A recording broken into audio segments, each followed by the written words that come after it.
After crossing the age of 70, many of us start to notice little shifts. Maybe you walk into a room and can't quite recall why you went there, or perhaps you're telling a story and suddenly lose the thread of what you were saying. Names might feel like they're just beyond your reach, or you might find yourself searching for where you put your keys more often than you used to. It can feel a bit unsettling, like a small part of you is becoming less reliable. For a long time, these little memory lapses were often seen as just a natural, unavoidable part of getting older, like gray hair or wrinkles. They were simply accepted as something that happens with the passage of time. But what if that's not the whole story? What if some of the things we do or don't do every single day are actually playing a bigger role than we thought?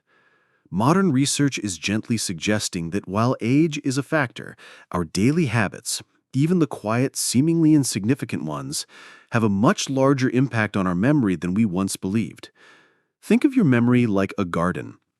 Just as a garden needs the right soil, water, and sunshine to flourish, your memory needs the right kind of care and attention. Certain habits, if left unchecked, can feel like weeds slowly creeping in, making it harder for those precious memories to grow strong and clear. They can make your brain feel tired, less sharp, and perhaps even speed up the process of becoming forgetful. The good news is that if habits contribute to memory changes, then perhaps different habits can help protect and support our memory. It's about understanding which daily patterns might be working against us, sometimes without us even realizing it. Let's look at 6 common habits that doctors and researchers believe can quietly harm memory over time, especially as we move past 70. One of these might even be something you do almost automatically every single day. The first habit that can make your memory feel sluggish is skipping breakfast or eating it much later in the morning. Imagine your brain is like a car engine that needs fuel to run smoothly. When you wake up, your brain has been working all night, organizing thoughts and sorting information, but it hasn't received any fresh energy. Skipping breakfast is like trying to start that car engine without any gas in the tank. Your brain needs a steady supply of fuel, especially in the morning, to feel alert and ready for the day's tasks. Tasks like focusing, learning new things, and retrieving memories. When the brain is running on empty, even a little bit, it can make it harder to concentrate, and fuzzy thinking can creep in. Those clear memories that you want to access or form feel like they're behind a hazy screen. It's like asking your brain to do heavy lifting before you've given it the basic energy it needs. A simple meal in the morning provides that essential fuel to help your mind wake up and function at its best. Next, consider the habit of staying indoors all day, day after day. Think about how you feel after spending a beautiful day outside, maybe just sitting on a park bench or taking a slow walk. There's often a sense of freshness and clarity, isn't it? Now compare that to how you might feel after being cooped up inside for days on end. Our brains, like the rest of our bodies, benefit from being connected to the outside world. Fresh air brings oxygen, sunlight helps regulate our body clocks and mood, and even gentle movement like walking from one room to another, let alone stepping outside, stimulates blood flow. When we stay inside too much, the brain can become less active and less stimulated. The world indoors can feel smaller, less vibrant. This lack of natural stimulation, fresh air, and light can lower our energy levels and dull our senses. And when our energy is low and our senses aren't engaged, it becomes harder for the brain to take in new information or recall old memories clearly. It's like trying to see fine details in dim light. Everything looks a bit muted and indistinct. Stepping outside, even for a few minutes, is like opening a window for your brain, letting in light and fresh air to revitalize it. The third habit is perhaps one we fall into very easily in the modern world. Watching TV or scrolling through phones or tablets without really thinking. We all enjoy relaxing with a good show or browsing the internet, and there's nothing wrong with that in moderation. But if this becomes the main way we spend our time, hour after hour of passive consumption, our brains don't get the workout they need. Think of your memory like a muscle. Just like other muscles in your body, if you don't use your memory, it can become weaker. Watching TV or mindlessly scrolling doesn't require much active thinking, problem solving, or engagement. The information just washes over you. Your brain isn't being challenged to make connections, solve puzzles, learn new skills, or even actively follow complex plots. When the mind isn't challenged to work, to process, to remember details, it can become lazy. It loses its sharpness, making it harder to absorb and store new information, and even harder to pull out information that's already there. It's like leaving a tool in a box. It stays safe, but it won't stay sharp if it's never used.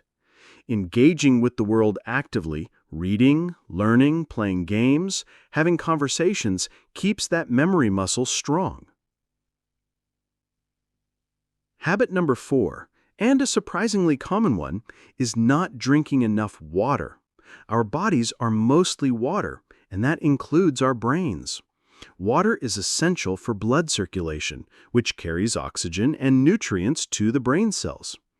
Even mild dehydration can affect how well your brain functions. Have you ever felt a bit foggy-headed or had trouble concentrating when you're thirsty? That's your brain telling you it needs water. When the brain isn't properly hydrated, the blood flow can become less efficient. This can make thinking feel cloudy or foggy, like trying to see through a mist. Memories can feel harder to reach, like they're stored in a filing cabinet that's stuck. You know the information is in there, but you just can't quite access it smoothly. Staying well hydrated is like keeping the pathways in your brain clear and well-oiled, allowing information to flow freely and memories to be accessed more easily. A simple glass of water can sometimes clear that mental fog. Now let's talk about a habit that might be the most subtle, and perhaps the one mentioned in the title that happens daily for many people: repeating the exact same routine every single day. This might sound counterintuitive. Isn't routine supposed to be good for us? It brings comfort and predictability, and there's value in that. However, if your routine becomes too rigid, too predictable, it can actually limit the experiences your brain has. When you do the same things in the same order at the same time, day after day, your brain doesn't encounter much that is genuinely new. It's not challenged to adapt, to learn a new path, to figure out a different way of doing something, or to process novel sensory information. The brain thrives on novelty and challenge. It loves to build new connections and pathways. Think of your brain like a city. New experiences build new roads and bridges in that city, connecting different neighborhoods, different parts of your brain. If you only travel the same few roads every day, the city stops expanding, and the less used areas might start to fade. When the brain isn't exposed to new stimuli, new information, or slightly different ways of doing things, it stops building those fresh connections at the same pace. Even if you feel busy within your routine, if it's always the same kind of busy, the memory systems that are stimulated by learning and novelty can start to slow down. This doesn't mean you need to travel the world or learn a new language overnight. Simple changes like taking a different route for a walk, trying a new recipe, reading a different type of book, or even just starting your morning in a slightly different order can introduce enough novelty to gently challenge your brain and encourage it to stay active and build connections. Type number 5 if this one feels familiar. Finally, the 6th habit that can affect memory is ignoring conversations or staying quiet and withdrawn. Human connection and communication are incredibly important for brain health. When you engage in a conversation, your brain is working on multiple levels, listening to understand what the other person is saying, processing their tone and expressions, retrieving relevant information from your own memory to respond, formulating your own thoughts, and speaking them clearly. This is a complex mental workout. When you talk about past events, you are actively exercising your ability to retrieve and recount memories, which strengthens those memory pathways. Avoiding talk, especially avoiding sharing stories or reflecting on the past with others, is like letting those memory muscles become dormant. Over time, they can become weaker. making it harder to access and share those rich memories you've built over a lifetime. Staying connected and engaging in conversation, whether it's a deep chat or just a friendly greeting, helps keep your mind sharp and your memory systems active and ready to work.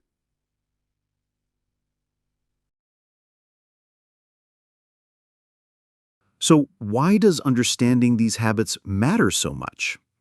It matters because it shifts the perspective on memory loss. It suggests that forgetfulness, especially after 70, doesn't just happen to us as an inevitable fate. It's not like flipping a switch on your 70th birthday. Instead, it often grows, slowly, from the soil of our daily habits and choices. This might sound a bit daunting, but it's actually incredibly hopeful. The truly wonderful news, supported by lots of dedicated research, is that the human brain, even in later life, is much more adaptable and capable than we used to think. It's not a fixed machine that just wears out. It has an amazing ability called neuroplasticity, a fancy word that simply means the brain can still change, grow, and form new connections throughout our lives. Even after 70, if we give our brain the right kind of fuel, the right kind of challenge, and the right kind of care, it can continue to learn, adapt, and form new memories. This means we have agency. We have gentle power to influence how well our minds work as we age. Paying a little more attention to these daily patterns isn't about striving for perfection or reversing time. It's about giving our minds the best possible chance to stay vibrant, to keep those precious memories accessible, and to continue building new ones that enrich our lives. It's about preserving the map of the past we've lived and keeping the pathways clear for the adventures yet to come. The thought of changing habits might feel like a big undertaking, but it doesn't have to be. The most effective changes are often the gentler ones, added gradually, like nurturing plants in that memory garden we talked about. Here are a few simple, kind ways you can start supporting your memory today. Begin your day with a little nourishment for your brain. It doesn't need to be a complicated feast. A light breakfast, maybe some oatmeal, a piece of fruit, or some yogurt, gives your brain that initial burst of energy. And pair it with a glass of water to start the day well hydrated. These small sips and bites are like a gentle wake-up call for your mind, preparing it for the day ahead. Make time to step outside, even if it's just for a few minutes. Open your door and feel the air. Look at the sky. Notice the shape of a cloud, listen to a bird singing, or observe the way the light falls on the leaves of a tree. Engaging your senses with the natural world, even briefly, wakes up different parts of your brain and provides gentle stimulation that you don't get indoors. 10 minutes of noticing the world around you can make a difference. To challenge that routine habit we discussed, try changing just one small thing each week. It doesn't have to be monumental. Perhaps you walk a different block during your stroll, or you try a new route to the grocery store. Maybe you pick up a book from a genre you don't usually read, or you listen to a different kind of music. Could you call someone you haven't spoken to in a while, just to chat? These little shifts introduce novelty without disrupting your sense of comfort. They are like taking a new side street in your brain's city, discovering something slightly different and building a tiny new connection. And crucially, make time to talk about your memories. Share stories from your past, big or small. Talk about your childhood home, a memorable trip, a funny moment, or a person who meant a lot to you. Do this out loud, ideally with someone who is a good listener and perhaps even shares a few memories of their own. This act of retrieving, organizing, and expressing your memories is a powerful exercise for your brain. It's like giving your memory muscle a workout, keeping it flexible and strong. I remember hearing a lovely story from Henry, a gentleman I know who is 82. He told me, I used to do the exact same thing every day. Woke up, had my coffee, sat in my chair, stayed quiet. He felt like his mind was getting a bit fuzzy. Then his daughter gave him a simple memory journal. She suggested he just try writing down one clear memory from his life each morning. Just a few sentences. At first he thought it would be hard, but he started, writing about his first car, or a pet he had as a child, or a funny thing a grandchild said. He said, my mind woke up. The act of recalling and writing seemed to unlock other memories. Now, he told me, smiling, I remember things I thought were gone forever. It's like finding old friends again. Henry's simple change, engaging with his memories actively, made a real difference in how his mind felt. These small, gentle adjustments to our daily patterns aren't about fighting age. They are about embracing the incredible capacity of our brains at any age and supporting them with kindness and attention. They are about recognizing that even the smallest habits can weave together to form the fabric of our cognitive well-being. Subscribe if you want to keep your mind strong after 70 and continue exploring ways to live well and age gracefully. Which of these habits do you recognize in yourself, perhaps without even realizing their potential impact on your memory? Let's share our thoughts and support each other in the comments below. Talking about it is another way to keep those memory connections strong.